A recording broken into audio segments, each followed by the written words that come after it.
Qué precioso es pensar que Dios sigue siendo fiel. Fiel hasta el final, que no nos va a fallar. Como dice otra canción, la bondad de Dios sigue persiguiéndome, está conmigo, no me falla. Y esa es la esperanza que tenemos aquellos que somos sus hijos. Gracias, chicos, por recordarnos esto a través de esta alabanza.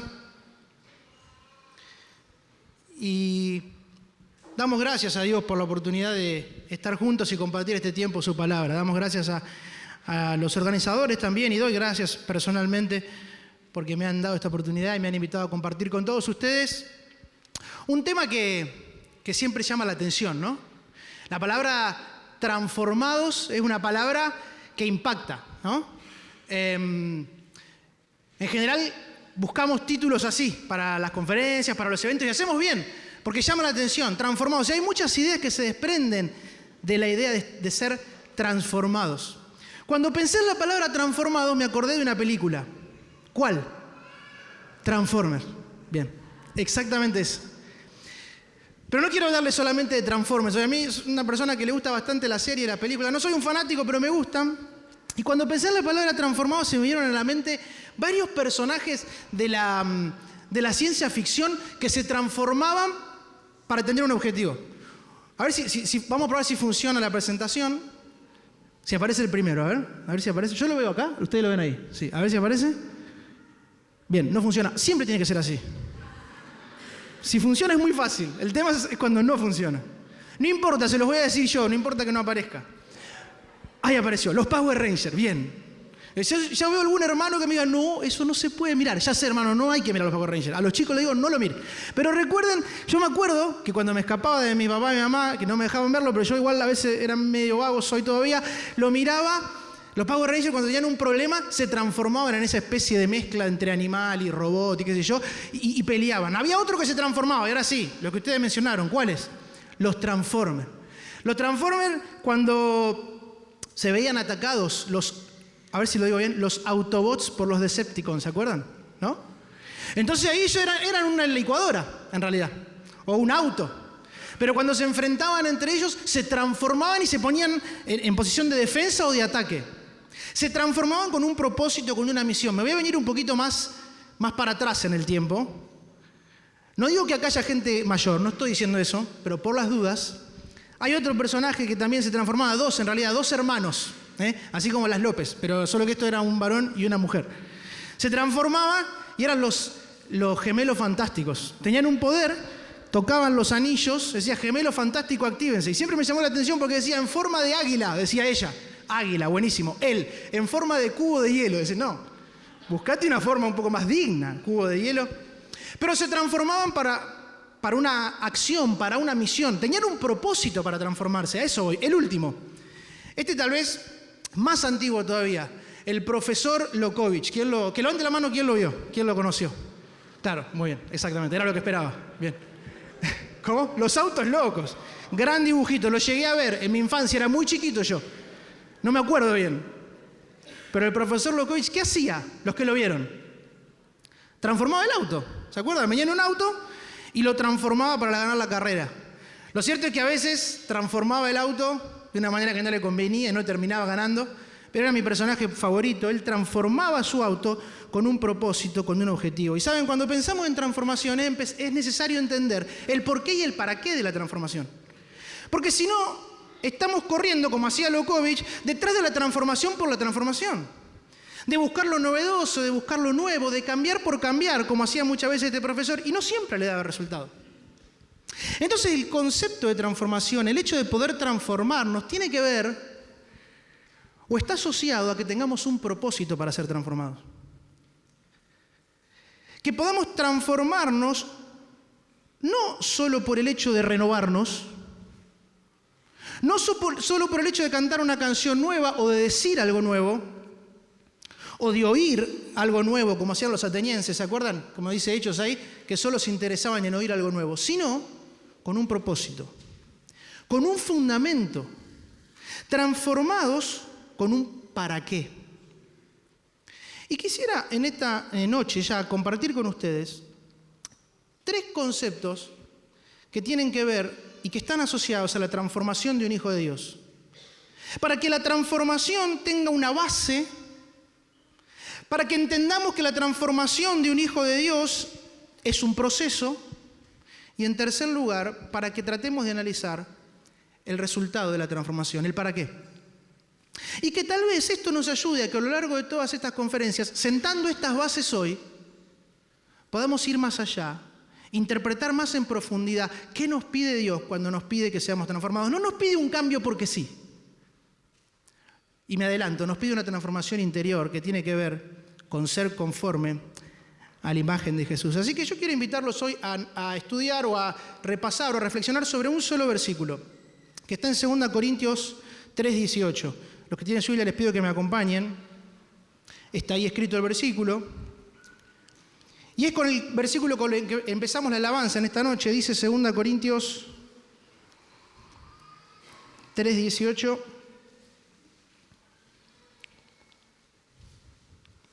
Por tanto, nosotros todos, mirando a cara descubierta como en un espejo la gloria del Señor, somos transformados de gloria en gloria en la misma imagen como por el Espíritu del Señor.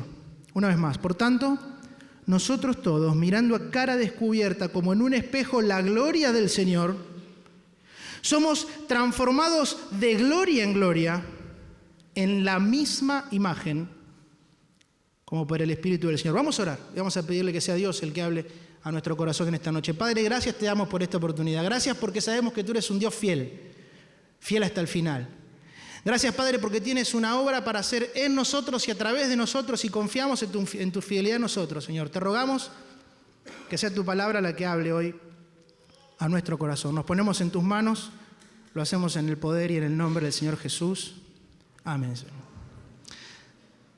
Tres aspectos, entonces, tres cuestiones acerca de la transformación. En primer lugar, la base de la transformación. Dice el versículo, la gloria del Señor. Cuando queremos pensar en la base, en el fundamento de la transformación, tendríamos que tal vez ir un poquito al contexto del pasaje. Si vamos para atrás en el capítulo 3, este es el último versículo del capítulo 3, Pablo está iniciando su defensa frente a los corintios, la defensa de su apostolado. Y él va a decirles que la mejor defensa que él tenía eran los propios corintios. Le va a decir, miren, ustedes son cartas escritas de recomendación. No necesito yo recomendarme a ustedes, ni ustedes tienen que pedirme recomendación a mí, porque ustedes son las cartas. Y dice, escritas no en tablas, sino en el corazón. La Nueva Traducción Viviente dice, no está tallada en tablas de piedra, sino en corazones humanos. Y pareciera que esa frase, esa comparación del versículo 3 entre la tabla de piedra y los corazones humanos, hace pensar a Pablo y a escribir acerca de la gloria del mensaje del Evangelio. Una gloria diferente, va a decir él, y ahora lo vamos a leer, a la que había tenido Moisés.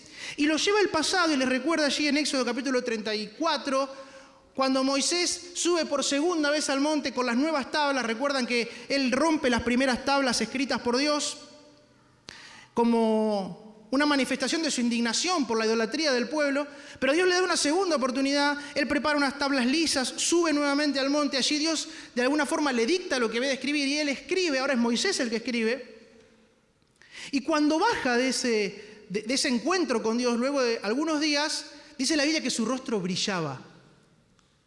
Y tanto brillaba que los que estaban alrededor, el pueblo, no se animaba, tenía temor de ver su rostro.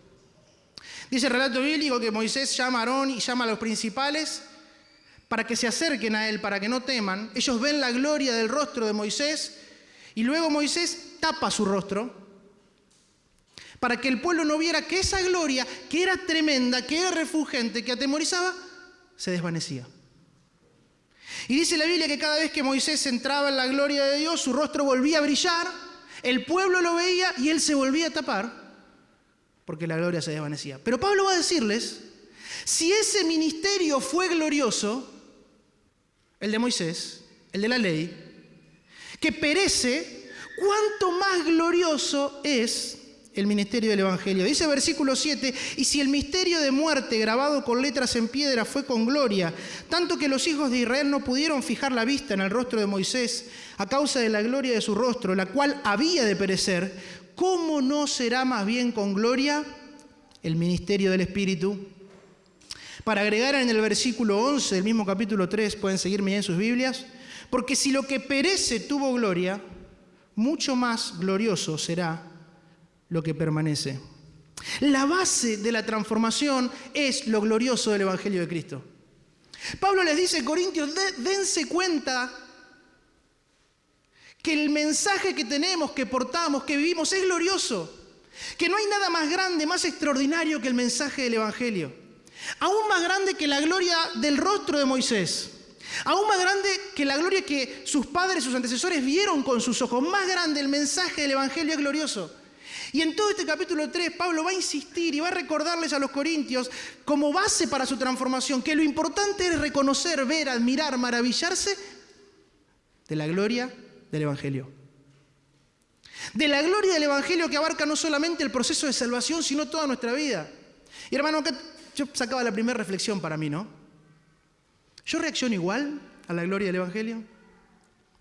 ¿Tengo una clara dimensión de lo que implica que Dios, hecho hombre, haya muerto y resucitado por mí?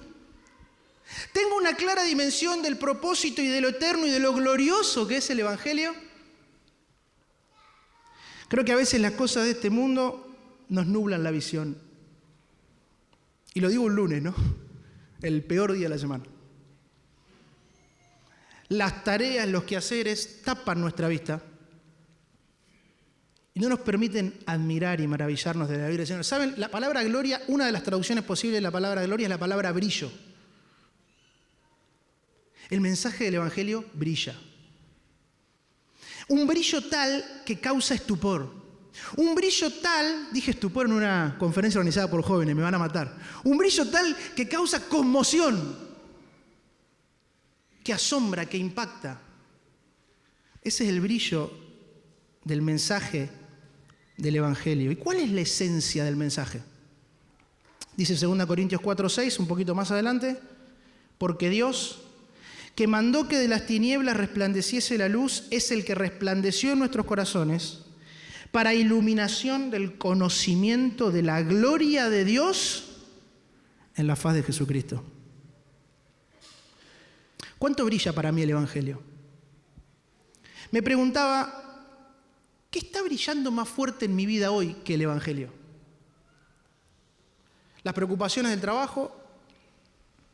¿Los placeres? ¿Mis relaciones con otros? ¿Qué tiene más luz para mí hoy que el mensaje del Evangelio, que muchas veces me hace correr la mirada, desviar la vista y no me dejo ser transformado por el Espíritu Santo? Te pregunto, ¿qué brilla hoy para vos más que el brillo del rostro de Jesús, que el brillo del Evangelio? Todo lo que brille más que Cristo es temporal, como la gloria de Moisés. Solamente el brillo de Cristo, de nuestro Salvador y del glorioso Evangelio de Jesucristo es eterno y permanece para siempre. Dice Hebreos 7:24, mas por cuanto permanece para siempre, tiene un sacerdocio inmutable, por lo cual puede también salvar perpetuamente a los que por él se acercan a Dios, viviendo siempre para interceder por ellos. Él puede salvar perpetuamente, viviendo siempre para interceder por nosotros. Qué glorioso el mensaje del Evangelio de Jesucristo.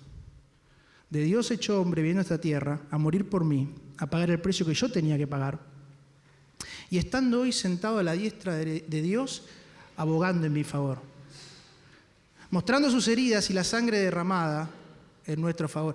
Qué glorioso el mensaje del Evangelio.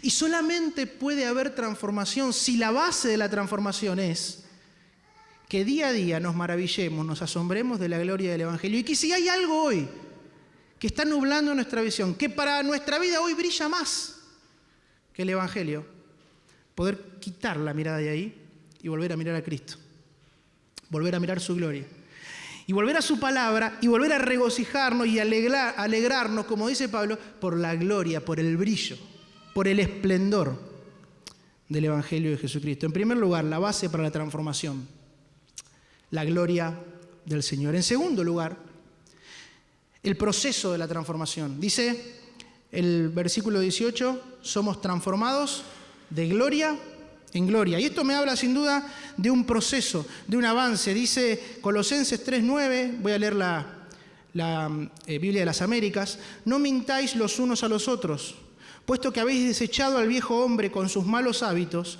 y os habéis vestido del nuevo hombre, el cual se va renovando hacia un verdadero conocimiento conforme a la imagen de aquel que lo creó, el cual se va renovando hacia un verdadero conocimiento. Claro, es que la transformación es un proceso. No es algo mágico, no es algo de un día para el otro, inicia en el momento de la salvación y terminará en la gloria, pero es un proceso en el que todos nosotros, con base en maravillarnos y asombrarnos y poner el foco en la gloria del mensaje del Evangelio, vamos recibiendo de parte del Espíritu de Dios. Ahora, la pregunta es, ¿y cómo sé si estoy atravesando ese proceso? ¿Cómo hago para darme cuenta si el Espíritu Santo en mí trabaja de tal forma que sea transformado poco a poco a la imagen de Cristo? Bueno, quiero traerles tres medidores para que podamos autoanalizarnos. 3 medidores que Pablo menciona en este contexto, en este pasaje.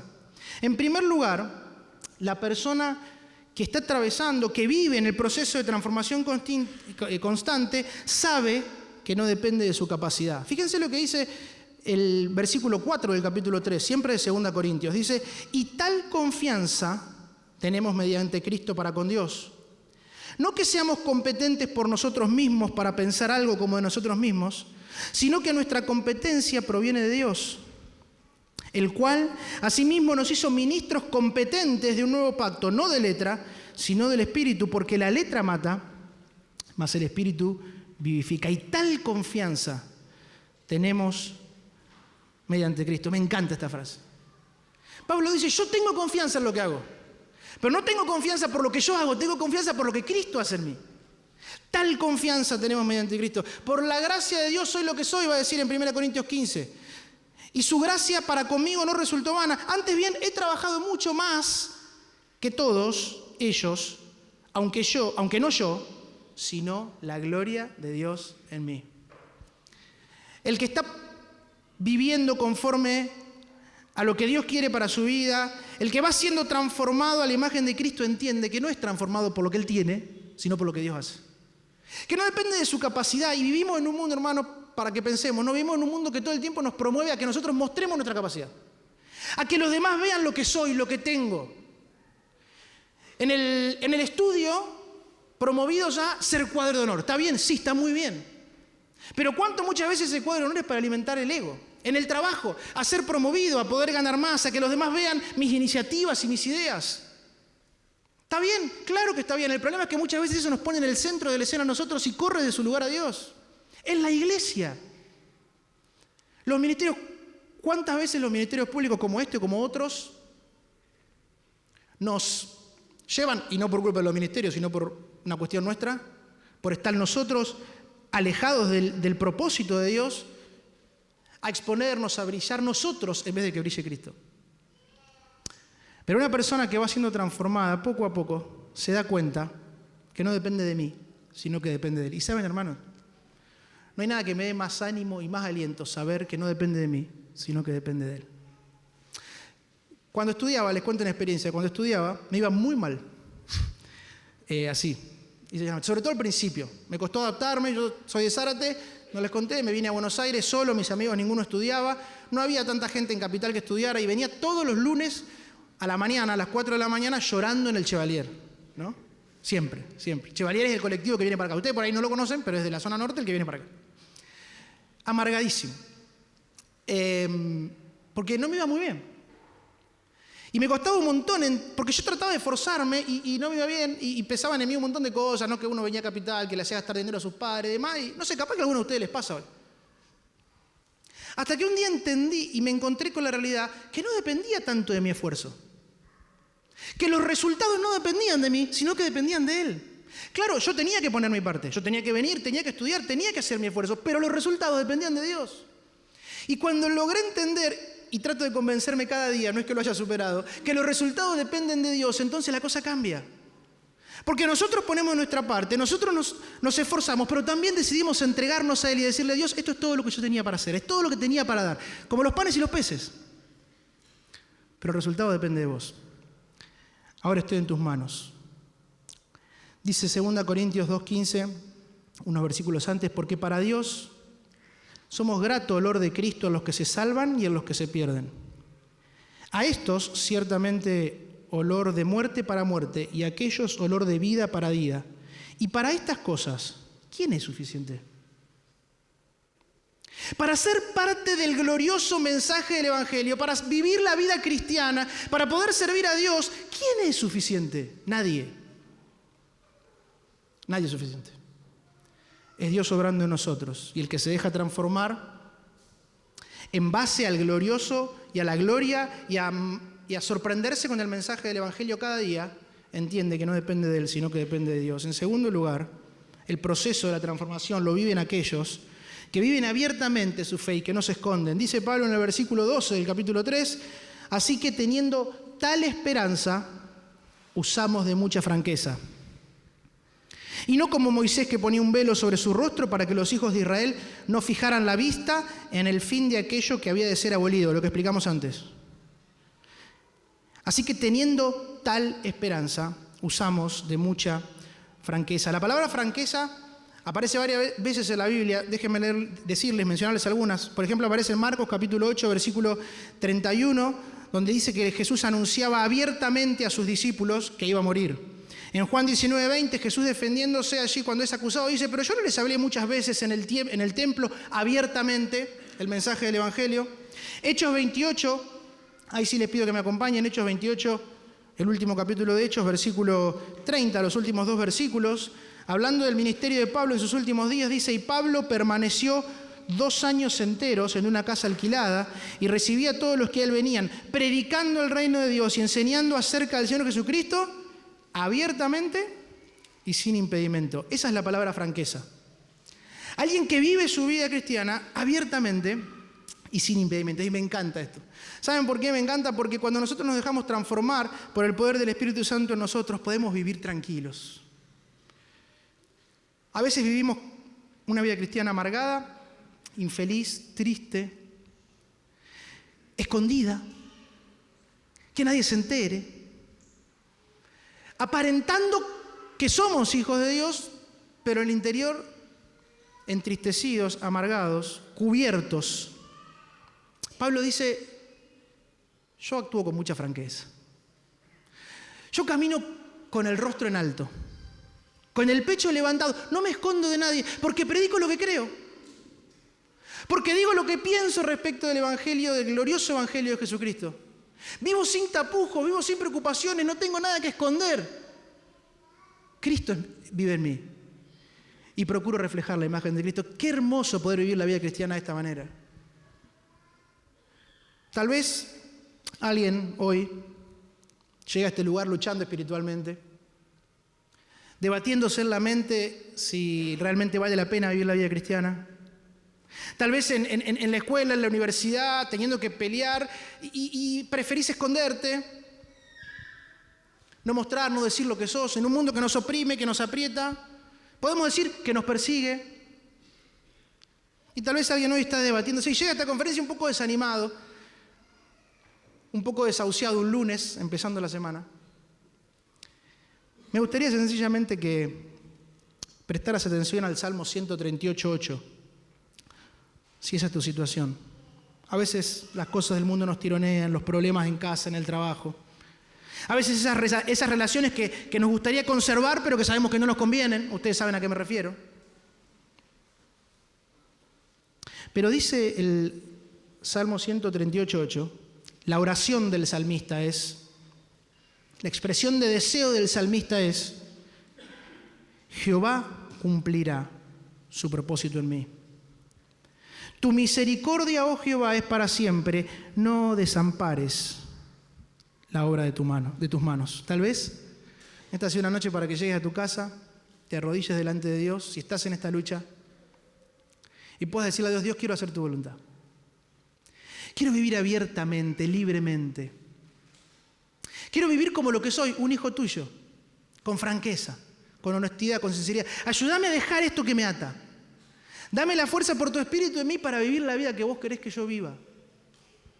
Que puedas decir como el salmista dice, Dios va a cumplir su propósito en mí.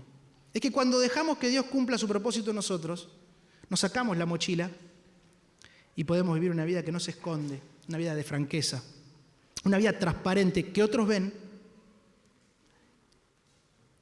y se dan cuenta, que otros ven y transforma. En último lugar, sobre este punto, una persona que es transformada por el Espíritu Santo, no solamente que sabe que no depende de su capacidad, no solamente que vive abiertamente, que vive con franqueza, sin la mochila del peso, del pecado, de la culpa, sino que también no desmaya. Dice el versículo 1 del capítulo 4, todos pasajes que rodean al versículo que estamos estudiando hoy. Capítulo 4, versículo 1 dice: por lo cual, teniendo nosotros este ministerio, el del Evangelio, el del glorioso Evangelio de Jesucristo, según la misericordia que hemos recibido, no desmayamos. Antes bien, renunciando a lo oculto y vergonzoso, renunciamos a lo oculto y vergonzoso, no andando con astucia ni adulterando la palabra de Dios, sino por la manifestación de la verdad, recomendándonos a toda conciencia humana delante de Dios. Por lo cual, teniendo nosotros este ministerio, no desmayamos. Y una persona que es transformada por el Espíritu Santo, que se deja impactar por el glorioso mensaje del Evangelio, no desmaya. ¿Saben? Me encanta porque Pablo no dice no tenemos problema. No dice no me bajoneo. ¿Saben qué dice? No me desmayo, que no es lo mismo. De hecho, unos versículos más adelante, él va a decir que están aprietos, que están en apuro. Versículo 8, estamos atribulados en todo, mas no angustiados. En apuros, mas no desesperados. Perseguidos, versículo 9, mas no desamparados. Derribados, pero no destruidos. No se trata de negar las cosas que nos pasan. No se trata de no reconocer que a veces la vida nos golpea y nos afecta, porque nos pasa. Se trata de entender que aquel que se deja transformar y renovar por el poder del Espíritu Santo no desmaya. Se cae, pero se levanta. Está en apuros, pero no desmaya. Y cuando nos enfocamos en mirar y en observar la gloria del Evangelio, de lo eterno, de lo que trasciende, esas cosas de este mundo que nos golpean y que nos chocan, cobran otra dimensión. Lo dice Pablo en los últimos versículos del capítulo 4. Por tanto, no desmayamos. Antes, aunque esto y nuestro hombre exterior se va desgastando, el interior, no obstante, se renueva de día en día. Un pasaje que todos conocemos. Porque esta leve tribulación momentánea produce en nosotros un cada vez más excelente y eterno peso de gloria, no mirando, y esta es la clave, no mirando nosotros las cosas que se ven, sino las que no se ven. Los problemas de este mundo, las cosas que nos preocupan, se ven. Pero nosotros, aquellos que nos dejamos transformar por el Espíritu y que nos maravillamos de la gloria del Evangelio, no miramos las cosas que se ven, sino las que no se ven. ¿Por qué? Porque las que se ven, o las que se ven son temporales, pero las que no se ven son eternas. La base de la transformación, entender, comprender, explorar, dejarnos maravillar cada día más por el glorioso mensaje del Evangelio. El proceso de la transformación, el Espíritu Santo obrando en nosotros. ¿Y cómo lo medimos? Lo medimos con estas tres, puede haber más, estas tres que salen de este contexto del pasaje. Entendiendo que no depende de nosotros. Entendiendo que tenemos que vivir una vida de franqueza, abiertamente, y sabiendo que por más que nos pasen problemas y que haya dificultades, aquel que es transformado y que se deja transformar no desmaya. Pero en último lugar, el resultado de la transformación. Y el resultado de la transformación es claro en este pasaje, dice, somos transformados de gloria en gloria en la misma imagen. Romanos 8:29 dice, porque a los que antes conoció también los predestinó para que fuesen hechos conforme a la imagen de su Hijo, para que Él sea el primogénito entre muchos hermanos. Es evidente que el resultado final de una transformación es ir siendo conformados a la imagen de Jesús, ser como Él es. Eso significa la palabra imagen. Otra vez que aparece en la Biblia la palabra imagen es, ¿se acuerdan en ese episodio donde el Señor Jesús pide una moneda de César? Y les pregunta a los que lo escuchaban, ¿de quién es esta? Imagen.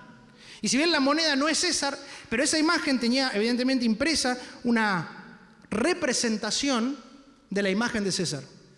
Y era tan fiel que las personas que estaban ahí podían identificar a esa moneda con César. Bueno, esa es la idea de la palabra imagen en este pasaje también. Que nuestras vidas puedan ser tales que reflejen, que muestren a la persona de Jesús. Como les pasó a los hermanos de Antioquía, ¿se acuerdan? Que dice la Biblia ahí en Hechos capítulo 11, se congregaron allí todo un año con la iglesia y enseñaron a mucha gente y a los discípulos se les llamó cristianos, es decir, seguidores de Cristo, por primera vez en Antioquía. Era tal la vida de devoción, de obediencia a Dios. Era tal su transformación que los demás lo veían y decían, estos son discípulos de Cristo. Estos son cristianos, y allí los llamaron cristianos por primera vez. Qué hermoso y qué precioso es poder reproducir en nosotros la imagen de Cristo. No por nuestras fuerzas, no por nuestro esmero, no por nuestro poder, sino por, como dice el pasaje, por la tarea del Espíritu Santo en nosotros, dejándonos nosotros transformar por Él, admirando la gloria de Cristo. Ahora quiero detenerme, antes de terminar, en una expresión que aparece una sola vez en la Biblia y que está asociada con esta imagen y aparece en este pasaje. Es una sola palabra en el original y nosotros la tenemos traducida en nuestra Biblia, por lo menos en la Reina Valera 60, dice, mirando a cara descubierta como en un espejo. Esa frase como en un espejo o mirando como en un espejo es una sola palabra en el original, en el griego, no sé griego, lo busqué, que tiene que ver con mirar atentamente, mirar detenidamente, mirar fijamente, poniéndose enfrente de algo que es reflejado. Esa es la idea de esta palabra. Esta palabra me encantó, porque resume en una sola palabra toda la idea de lo que Pablo está diciendo. Pablo les dice, así como fue con Moisés, ustedes pueden ver la gloria de Dios y también pueden reflejar la gloria de Dios. Y esa es la idea de la palabra imagen, que nosotros al admirarnos de la gloria de Dios, e insisto con esto, porque es la base de la transformación, podamos ir siendo transformados para reflejar esa misma gloria en nuestras vidas. Ahora, dice claramente como en un espejo. Si nos vamos a 1 Corintios capítulo 13, Pablo vuelve a usar la palabra espejo y dice en el versículo 12 de 1 Corintios 13, ahora vemos por espejo oscuramente, mas entonces veremos cara a cara. Ahora conozco en parte, pero entonces conoceré como fui conocido. ¿Saben? Podemos ver la gloria de Dios de una manera extraordinaria en la obra de Jesucristo. Podemos ver la gloria de Dios que nos impacta y que nos llena a través de su palabra. Podemos ver la gloria de Jesucristo operando en un hermano que se deja transformar. Pero así todo, esa gloria no es total. La vemos como reflejada en un espejo. Pero un día le veremos cara a cara. Colosenses 3:4 dice, cuando Cristo vuestra vida se manifieste, entonces vosotros también seréis manifestados con Él en gloria. Y hermanos, ¿qué resultado trae la transformación? Que seamos como Jesús. Pero ¿saben qué otro resultado trae la transformación? Que podamos vivir una vida de gozo, de alegría, de victoria, de esperanza. Porque aunque estamos en esta tierra y aunque muchas veces nos cuesta dejarnos transformar, aunque hay errores en nuestra vida, un día vamos a verle cara a cara. Hay una esperanza de que pase lo que pase en esta tierra, no importa, porque el cielo y la tierra pasará y su palabra no va a pasar. Y su palabra dice que un día vamos a verle cara a cara, vamos a disfrutar de su gloria. Entonces conoceré como fui conocido. Seréis manifestados con Él en gloria. Jesús lo dijo. Acompáñenme a Juan 17 y con esto cierro. Juan 17, Jesús está en esa oración tan conocida y ora allí por nosotros. Y dice el versículo 20, versículo muy conocido de Juan 17, mas no ruego solamente por estos, sino también por los que han de creer en mí por la palabra de ellos. O sea, ahora por nosotros.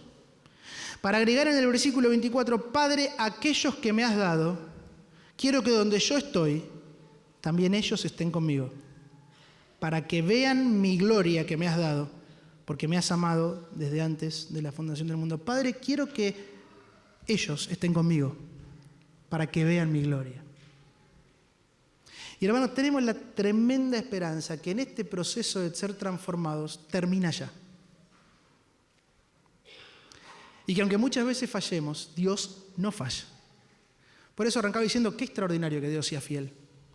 Qué incomprensible que Dios sea fiel conmigo, porque yo no lo soy. Pero Él es fiel. Y un día voy a verle cara a cara. Voy a verle con la gloria que Él tiene.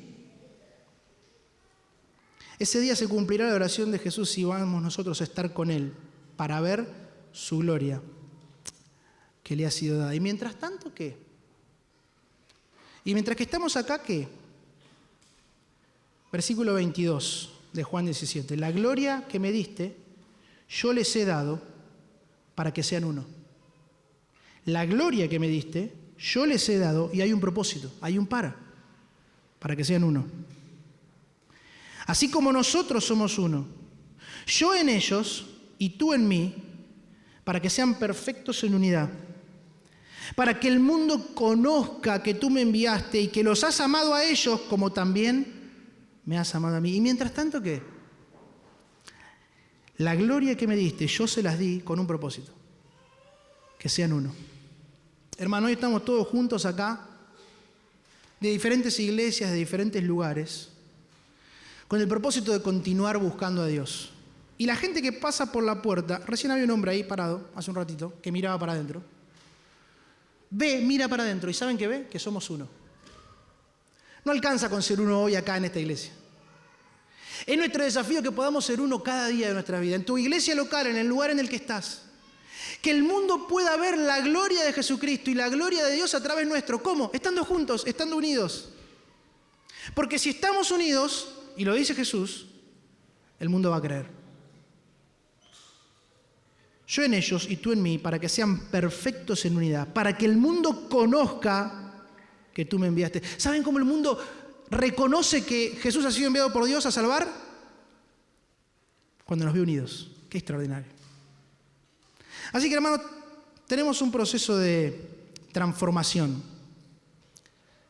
Un proceso de transformación que no depende de nosotros, que el Espíritu Santo lo hace en nosotros, que tiene como base, como esencia, la gloria del Evangelio de Jesucristo. No dejemos de admirarnos de la gloria del Evangelio de Jesucristo.